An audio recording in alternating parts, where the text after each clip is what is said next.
we are doing a Mandalorian Odyssey. The Odyssey is one of my favorite stories. We talked about it a little bit in a past review, Harvest, but it was kind of buried after the main topic. So I guess this is the first official announcement. It's going to follow not the story verbatim where we're just like swapping in a Star Wars theme thing instead of Greek mythology, but the themes and the ideas and the developments, but in a Star Wars universe following a Mandalorian after the Mandalorian Civil War. So instead of him trying to get home to his wife, he is having kind of a rebirth and relearning that warmongering, being part of Death Watch, is not the only way, and that he has to kind of find the middle ground in order to be a complete person, basically. And through that, there's mythology and strange dream sequences, and possibly the Force is guiding him without it being a Jedi-centric story. So that's what we're going to cover today. Not every last detail, but kind of really get into it and pull back the curtain. And Noah's going to be doing original artwork for it, which I'm super excited for, because it's not a very interesting video to just sit here and watch me read. Yeah. I think my initial drawing may be a bit basic, but I just sort of wanted to get the idea I had of Scipio out on paper really quick, and hopefully I'll have a Mandalorian drawing by the end of the video and try to shoot for that. But the overall idea is that it is a true Mandalorian with the more modern, the Mandalorian armor we're familiar with Boba Fett and Jango and Din Djarin and all that, but with like Greek stylings, like the helmet plume. I wanted to write in like the skirts that the hoplites would wear, but instead do it with like metal over his armor and kind of give everything a function along with the look of it so that it fits the story better. That's actually really interesting you said that, because I was like, I need to figure out how to incorporate, say, like the like sort of a Greek Roman skirt, like leather skirt kind of thing into the armor and stuff. And I was looking at this Jango Fett figure I just have out right here for reference, and he's got these like pouches along him that kind of resemble that. So I might try to do something there with that, where it's not a skirt necessarily, but maybe like pouches. Oh, that could be cool. You just like lengthen them a bit. So it's kind of like, what's in those pouches that he's I was even thinking it could be something like where it's kind of like metal that comes down as like linked armor, but it's kind of what the ARC troopers had, where it's kind of like that weird half apron thing. Oh, that's actually a really great idea to do that too. I'm going to add that in as well. That's a great idea. Ordo's going to look like Fordo from Clone Wars. Yeah. I was also trying to think, because like I picture him with a sword, but that may not fit him, the warfare that we're doing. I actually did write a sword in, because I wanted that the Xiphos is that kind of leaf-shaped sword. Okay. And last week you said you want him to have a sword. I'm like, he really kind of has to. Yeah, I think so too. So I wrote it as a vibro sword. Sweet. Just take the shape and Star Wars it up a little bit. So there is going to be some stuff like that that's very clearly a direct correlation, like a little bit ham-fisted, but we want to do the Greek mythology justice as well as tell an original Star Wars story. So there is that, like the plume and the helmet, things like that. But I think it's going to, once we put our spin on it, we'll find a nice middle ground where it looks like that, where it's not breaking canon, and it's also not super in your face that it's something else. Right. Yeah. And also he's going to have a cape at the beginning, maybe at the end. Well, that's the other thing too. You kind of get to design 2, almost 3 armor sets, because the story starts at the Battle of Galadran, which is a Legends battle, but there's not anything in canon that says it didn't happen. So I'm kind of like walking that line between bringing in a lot of legend stuff, especially the stuff that Karen Travis did, because she added so much to Mandalorian culture, without stepping on canon. I'm kind of trying to have the best of both worlds, because obviously the story will never be canon. It's just something fun we're doing, but I want it to fit just as well as anything else, so that if someone hears it and really loves it, they can insert it into their own version of Star Wars.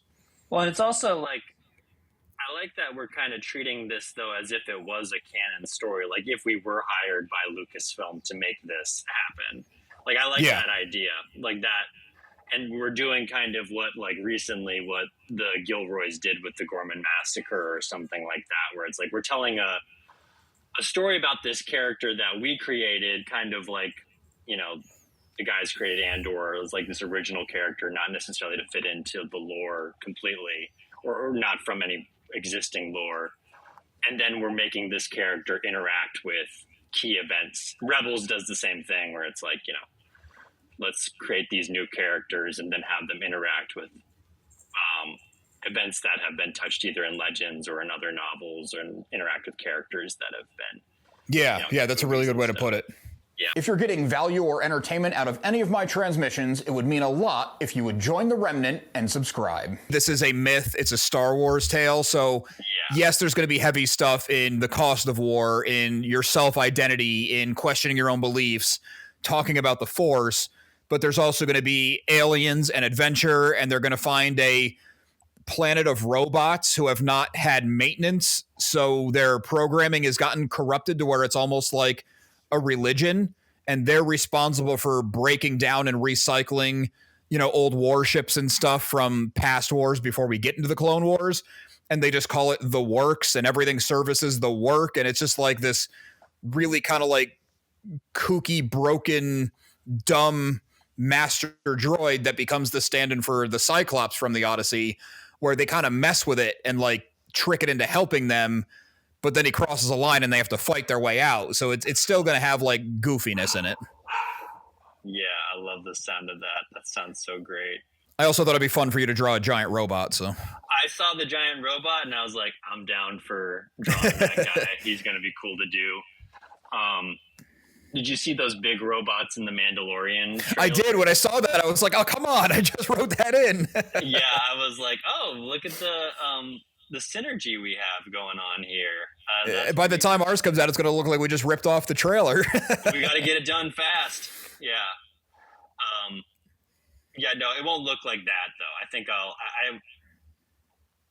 like the designs in that trailer, but I also feel like a lot of Star Wars comics and new designs draw too much on what's cool now, you know? Or like, yeah, not as timeless. It works in comics, and it doesn't necessarily feel authentically Star Wars. I'm not going to say I'm going to capture that, but it's sort of what I want to feel when I'm looking at things, is like the kit bash nature.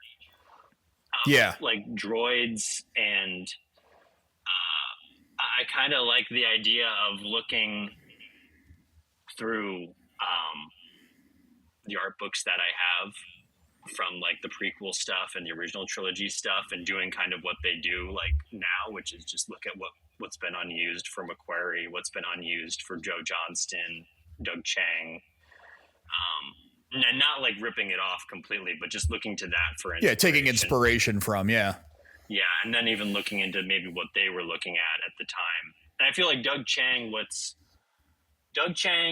Ian McCaig, what I've heard them talk about with like how they were designing the prequels is that both of them are big animal fans, and they loved drawing from animals. Like that was a big thing. So like the Naboo starfighter is like a stingray and stuff like that, and the troop carrier, the battle droid carrier is an elephant.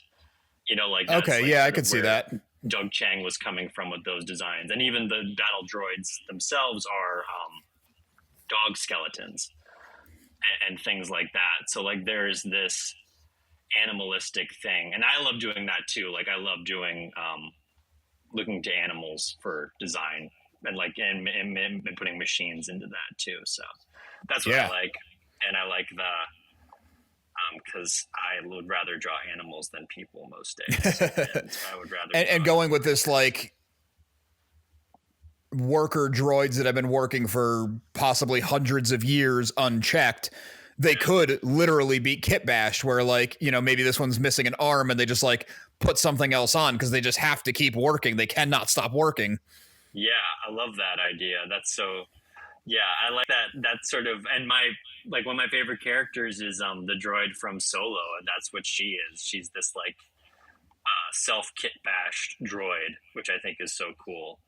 Right. Yeah. So we'll have a bunch of like normal size worker droids, but then I called one a warden class. I called him the warden, even though it's not like a prison or anything. And he's like 20 feet tall, so you could just go nuts with it. Let us know what you think. Are you into an original story that goes this deep? I hope you are, because it's happening. And do you like the review harvest to be? It wouldn't be this every time, but should we catch up every now and then, I guess is what I'm asking. Should we say, hey, we have X amount of chapters in, here's some changes, here's what's going on? Or would you rather just get it when it's the polished version? Yeah. No, I'm always happy when Adam tells me what people are saying. So I'm always happy when people are. Yeah. Yeah. It'll be cool to start getting some like feedback as we get the ball really rolling. Now that the outline's done, I feel like now we can hit the ground running. Yeah, I'm going to post this to my Patreon for free also, so it'll be up there